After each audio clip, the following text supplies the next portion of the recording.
আমি যে ড্রয়িংটা আজকে করছি একটা আনার কিছু অংশ কাটা আছে এরকম একটা সাবজেক্ট নিয়েছি। প্রথমে আমি ড্রয়িংটা করে নিচ্ছি দেখেন। তারপর আমি পেন স্কেচ করে দেখাবো। ড্রয়িংটা করা হচ্ছে, আনারের ছবিটা আঁকা শেষ হলো মোটামুটি। এখন পেন্সিল দিয়ে প্রথমে করে নিয়েছিলাম, তারপরে এখন আমি কলম দিয়ে স্কেচ করে দিচ্ছি এবং কলম দিয়ে কিছু ড্রয়িংটা আমি টেনে দেবো এইভাবে। এই যে এখন স্কেচ করছি, এভাবে টেনে টেনে স্কেচ করে দিচ্ছি। এটা কিন্তু ব্লু কালার, একদম কালো কালার না। পেনের কালারটা সীসার কালার, কালির কালারটা কালো না, একটু ব্লু ব্লু টাইপের, ডিপ ব্লু যেটা হয় ওই ব্লু কালারটা।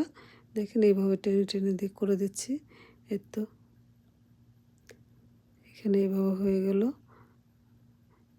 এভাবে টেনে টেনে দিচ্ছি। হ্যাঁ,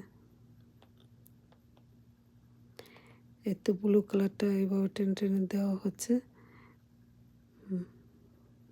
তারপরে এই আনারের যে অংশটুকু কাটা ছিল ওই অংশটুকু স্কেচ করা হলো।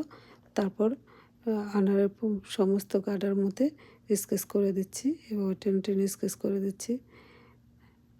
তো এভাবে টেনে টেনে স্কেচ করা হচ্ছে দেখেন। প্রথমে আমি হালকা করে স্কেচ করছি, তারপর আমি গাঢ় করে স্কেচ করবো। এভাবে টেনে টেনে গাঢ় করে স্কেচ করে দিচ্ছি। তো হয়ে যাচ্ছে, স্কেচ করাটা শেষ হলো মোটামুটি। শেষের দিকে আমার ড্রয়িংটা শেষ।